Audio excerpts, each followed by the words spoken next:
তো আজকে তো মজার একটা ভর্তা করে খেলাম আর ভাতটা একদম সবুজ হয়ে গিয়েছিল। এতটা মজার এই ভর্তাটা। তো এই যে এই পাতা মানে এই শাক পাতা আর কি এটা। আর এটা হয়েছিল আমাদের ছাদে, মানে ছাদের টবে থেকে পাড়া হয়েছে। আসসালামু আলাইকুম সবাইকে। আর এই শাকটা কিন্তু বাজারেও কিনতে পাওয়া যায়। তো আমি এই ভর্তাটা শিখেছিলাম আমার শ্বশুরবাড়ি এলাকায়। তো তাদের কাছে এটা জনপ্রিয় ভর্তা ছিল। আর এখানে আমি কিছুটা সরিষার তেল দিয়েছি, তারপর দিলাম কালো জিরা। আর এই যে শুকনা মরিচ তেলের মধ্যে ভেজে নিচ্ছে। তারপর শুকনা মরিচটা ভাজা হলে তুলে ফেলবো আর বেশ কিছুটা রসুন কুচি দিব, কাঁচা মরিচ দিব। আমি কিন্তু এখানে কোনো পেঁয়াজ কুচি দিব না, রসুন কুচি দিয়ে ভর্তাটা বানাবো।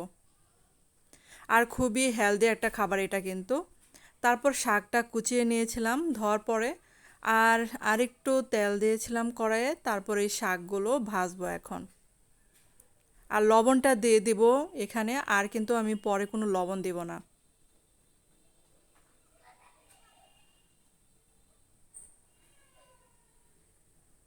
পরে শাকের থেকে যে পানিটা উঠবে সেই পানিতেই শাকটা সিদ্ধ হয়ে যাবে। আর এই শাকটা কিন্তু একদম শুকনা শুকনা করে এরকম করে ভেজে নিয়েছি, পানিটা যাতে একদম শুকিয়ে যায় আর ভাজা ভাজা হয় শাকটা।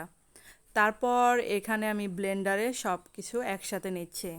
আপনারা চাইলে শিলপাটা নেবেন। ও এই শাকটা কিন্তু একদম কচু শাকের মতো লাগে, গলায় কিন্তু এখন একটু একটু ধরতে পারে, তার জন্য একটু আম দিলাম এটার মধ্যে।